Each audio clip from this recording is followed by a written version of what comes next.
اب یقین کے ساتھ کچھ نہیں کہا جا سکتا، جسمانی ساخت کے اعتبار سے یہ لاش میر محمد کی بھی ہو سکتی ہے، مگر تصدیق صرف فنگر پرنٹ سے ہی ممکن ہے، شیخ نے کہا۔ فنگر پرنٹ کہاں سے ملیں گے سر؟ ایک کانسٹیبل نے اطلاعاً کہا، جب فنگرز ہی نہیں ہوں گی۔ کیا مطلب؟ اکرام شیخ نے چونک کر کانسٹیبل کی طرف دیکھا۔ مطلب یہ کہ لاش کے سر کی طرح اس کے ہاتھ بھی غائب ہیں کلائی کے پاس سے، کانسٹیبل نے کہا۔ یہ بہت غیر معمولی بات ہے سر، بریدہ لاش تو بعض اوقات مل جاتی ہے، لیکن وہ کسی عام آدمی کی لاش ہوتی ہے جس کی فنگر پرنٹس کا ریکارڈ کہیں بھی نہیں ہوتا، شیخ نے کہا۔ بس کوئی قاتل جنونی کیفیت میں یہ حرکت کر بیٹھتا ہے، یا پھر وہ اتنا سیانہ ہوتا ہے کہ شناخت کو دشوار بنا دیتا ہے، لیکن ہاتھ کاٹنے کا تو اور کوئی سبب ہی نہیں۔ قاتل یہ جانتے ہوں گے کہ مقتول کی شناخت فنگر پرنٹ سے بھی ہو جائے گی۔ فنگر پرنٹ یا تو ہسٹری شیئر مجرموں کے مل جاتے ہیں یا پھر ملازمت پیشہ افراد کے، ان کی سروس بک کے آغاز میں۔ اب میں پھر شک میں پڑ گیا ہوں، یعنی یہ کہ لاش میر محمد کی ہو سکتی ہے، میں نے کہا۔ ہاں، لیکن فوری طور پر میں کچھ ثابت نہیں کر سکتا۔ عملی زندگی میں شناخت کی دوسری علامات وہ نشان ہوتے ہیں جو کسی زخم، حادثے کے باعث یا چوٹ لگنے سے پڑ جاتے ہیں۔ عموماً یہ نشانات بھی جسم کے کھلے حصوں پر ملتے ہیں، منہ پر یا ہاتھوں پر، اور نمایاں شناختی علامات کسی صورت دیکھ کر لکھ دی جاتی ہیں، شیخ نے کہا۔ جسم کے باقی حصوں پر کوئی تل، برتھ مارک یا جلد کا داغ ہو تو اس کی ماں کے بعد صرف اس کی بیوی بتا سکتی ہے۔ فی الحال وہ دونوں بھی موجود نہیں، ایک مر چکی ہے، ایک غائب ہے، اس لیے ہم چلتے ہیں، ایمبولینس بھیج دیتے ہیں جو لاش کو ہسپتال لے جائے۔ میں اور اکرام شیخ تھکے ہارے سڑک کی طرف روانہ ہوئے۔ مجھے بھی اپنی توقعات کے غلط ثابت ہو جانے کا ملال تھا۔ اس کا مطلب یہ نہیں کہ میں اس شخص کو مردہ دیکھنا چاہتا تھا جو شکاریوں کا اعلیٰ کار تھا اور جس نے قتل جیسے سنگین ترین جرم کا اعتراف کروانے کے لیے ایک رات مجھ پر تشدد کے وہ حیاسوز اور ننگے انسانیت حربے آزمائے تھے جن کے تصور سے آج بھی مجھے جھرجھری آ جاتی تھی۔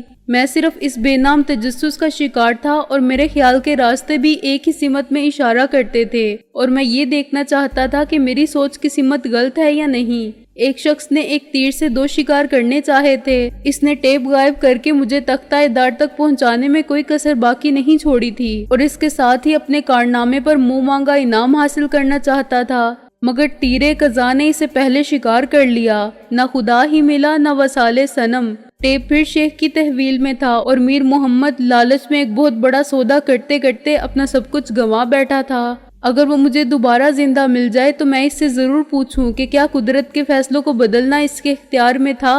کیا یہ درست نہیں ہے کہ ظلم کی کھیتی کبھی پھلتی نہیں؟ کیا سوچ رہے ہو؟ شیخ نے کہا۔ واپس نہیں چلنا کیا؟ میں نے گاڑی کا دروازہ کھولا اور شیخ میرے ساتھ بیٹھ گیا۔ اب کیا پروگرام ہے؟ میں نے کہا۔ مجھے تھانے میں ڈراپ کر دو، اس کے بعد تم جاؤ، رات کے 2 بجنے والے ہیں اور میری ڈیوٹی تو صبح تک ہے، شیخ نے کہا۔ تم جا کے آرام کرو، مجھے بھی اسلام آباد فون کرنا ہے، اس وقت لائن فوراً مل جائے گی، میں نے کار سٹارٹ کرتے ہوئے کہا۔ فون تو مجھے بھی کرنا ہے، شیخ بولا، وہ حضرت بھی فارغ ہونے ہی والے ہوں گے، مجنوں پر۔ مجھے جواب دینے کا موقع نہ ملا، کسی نے پیچھے سے میرے کندھے پر تھپکی دی، گاڑی یہاں سے سیدھی لے چلو۔ تھپکی دینے والے نے بھاری بھرکم لہجے میں مجھے حکم دیا۔